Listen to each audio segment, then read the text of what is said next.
నువ్వు దేవుని మీద ఆధారపడు, దేవుణ్ణి ఆధారం చేసుకో. ఎవరు నిన్ను విడిచిపెట్టవచ్చు?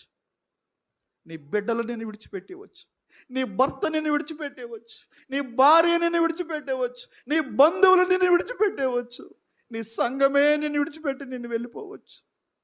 కానీ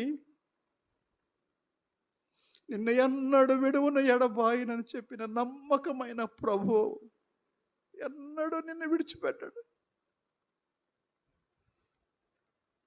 ఎన్నడూ నిన్ను విడిచిపెట్టడు. నిన్ను విడువను ఎడబాయినటువంటి ఆ మహాదేవుడు నీకు ఆధారంగా ఉండాలా?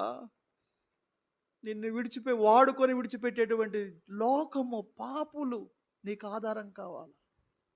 ఎంతమంది ఏడుస్తున్నారో తెలుసా? మొన్న ఒక సహోదరి చెప్తుంది, అయ్యా చాలా మందిని నమ్మాను, వాళ్ళందరూ నన్ను వాడుకొని వదిలేశారు.